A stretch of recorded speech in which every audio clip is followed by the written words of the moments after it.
El conflicto de los siglos, capítulo 11, la protesta de los príncipes, parte 4. Los príncipes reformados habían resuelto redactar una exposición sistemática de sus opiniones con pruebas de las Santas Escrituras y presentarla a la Dieta, y la preparación de ella fue encomendada a Lutero, Melanchthon y sus compañeros. Esta confesión fue aceptada por los protestantes como expresión genuina de su fe, y se reunieron para firmar tan importante documento. Fue esta una ocasión solemne y decisiva. Estaban muy deseosos los reformadores de que su causa no se confundiera con los asuntos políticos y creían que la reforma no debía ejercer otra influencia que la que procede de la palabra de Dios. Cuando los príncipes cristianos se adelantaron a firmar la confesión, Melanchthon se interpuso diciendo: a los teólogos y a los ministros es a quienes corresponde proponer estas cosas. Reservamos para otros asuntos la autoridad de los poderes de esta tierra. No permita Dios, replicó Juan de Sajonia, que sea yo excluido. Estoy resuelto a cumplir con mi deber sin preocuparme de mi corona. Deseo confesar al Señor. Mi birrete y mi toga de elector no me son preciosos como la cruz de Cristo. Habiendo dicho esto, firmó. Otro de los príncipes, al tomar la pluma para firmar, dijo: si la honra de mi Señor Jesucristo lo requiere, estoy listo para sacrificar mis bienes y mi vida. Preferiría dejar a mis súbditos mis estados y las tierras de mis padres para irme bordón en mano, prosiguió diciendo, antes que recibir otra doctrina que la contenida en esta confesión. Tal era la fe y el arrojo de aquellos hombres de Dios. Llegó el momento señalado para comparecer ante el emperador Carlos V. Sentado en su trono, rodeado de los electores y los príncipes, dio audiencia a los reformadores protestantes, dióse lectura a la confesión de fe de estos, fueron presentadas con toda claridad las verdades del Evangelio ante la augusta asamblea y señalados los errores de la Iglesia papal.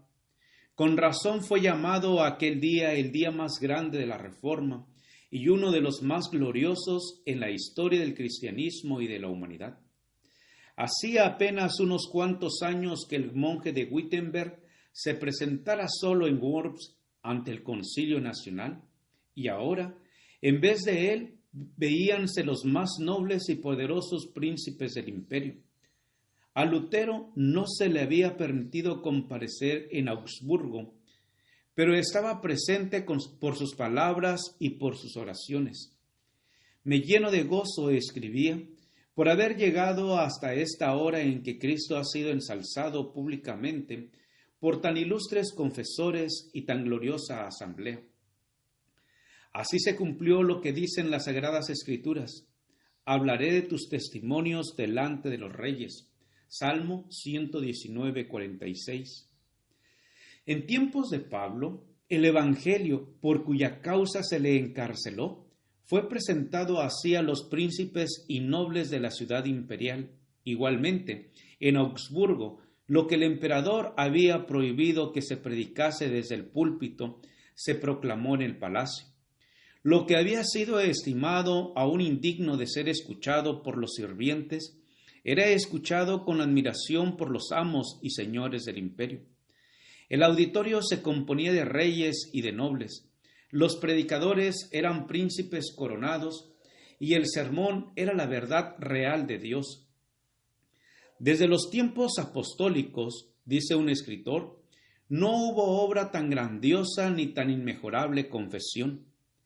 Cuanto ha sido dicho por los luteranos es cierto y no lo podemos negar, declaraba un obispo papista. ¿Podéis refutar con buenas razones la confesión hecha por el elector y sus aliados? Preguntaba otro obispo al doctor Eck. Sí, lo puedo, respondía, pero no con los escritos de los apóstoles y los profetas, sino con los concilios y con los escritos de los padres. Comprendo, repuso el que hacía la pregunta. Según su opinión, Los luteranos están basados en las Escrituras, en tanto que nosotros estamos fuera de ellas. Varios príncipes alemanes fueron convertidos a la fe reformada, y el mismo emperador declaró que los artículos protestantes contenían la verdad. La confesión fue traducida a muchos idiomas y circuló por toda Europa, y en las generaciones subsiguientes millones la aceptaron como expresión de su fe. Los fieles siervos de Dios no trabajan solos, mientras que los principados y potestades de los espíritus malos se ligaban contra ellos. El Señor no desamparaba a su pueblo.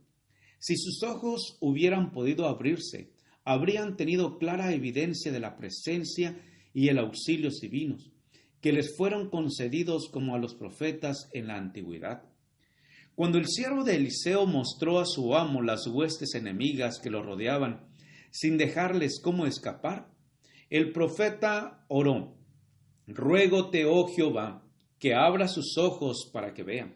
Segundo de Reyes 6:17.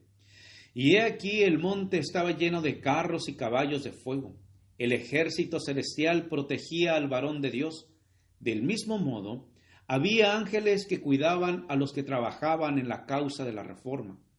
Uno de los principios que sostenía Lutero con más firmeza era que no se debía acudir al poder secular para apoyar la reforma, ni recurrir a las armas para defenderla. Se alegraba de la circunstancia de que los príncipes del imperio confesaran el Evangelio. Pero cuando estos mismos príncipes intentaron unirse en una liga defensiva, declaró que la doctrina del Evangelio debía ser defendida solamente por Dios. Cuanto menos interviniesen los hombres en esta obra, más notable sería la intervención de Dios en su favor. Todas las precauciones políticas propuestas eran sólo su modo de ver, hijas de un temor indigno y de una desconfianza pecaminosa. Cuando enemigos poderosos se unían para disfrutar la fe reformada y millares de espadas parecían desenvainarse para combatirla, Lutero escribió: «Satanás manifiesta su ira, conspiran pontífices impíos y nos amenaza la guerra. Exhortad al pueblo a que luche con fervor ante el trono de Dios, en fe y ruegos, para que nuestros adversarios, vencidos por el Espíritu de Dios, se vean obligados a ser pacíficos. Nuestra más ingente necesidad, la primera cosa que debemos hacer es orar. Hacer saber al pueblo que en esta hora él mismo se haya expuesto al filo de la espada y a la ira del diablo. Haced que ore».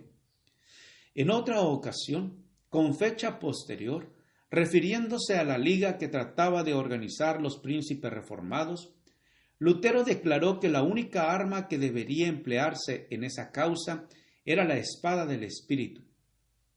Escribió al lector de Sajonia: «No podemos en conciencia aprobar la alianza propuesta. Preferiríamos morir 10 veces antes que el Evangelio fuese causa de derramar una gota de sangre.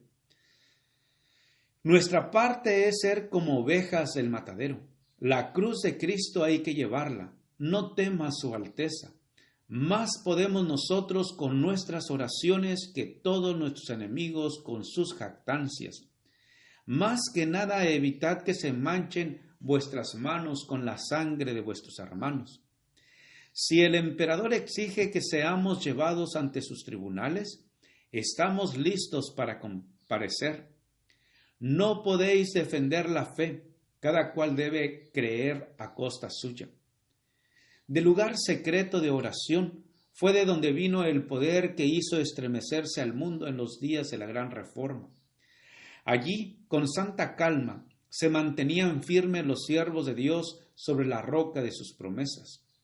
Durante la agitación de Augsburgo, Lutero no dejó de dedicar 3 horas al día a la oración, y ese tiempo lo tomaba de las horas del día más propicias al estudio.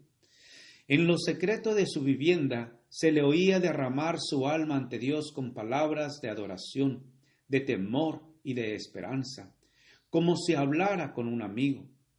Sé que eres nuestro Padre y nuestro Dios, decía, y que has de desbaratar a los que persiguen a tus hijos, porque tú también estás envuelto en el mismo peligro que nosotros. Todo este asunto es tuyo, y si en él estamos también interesados nosotros, es porque a ellos nos constreñiste. Defiéndonos, pues, oh Padre.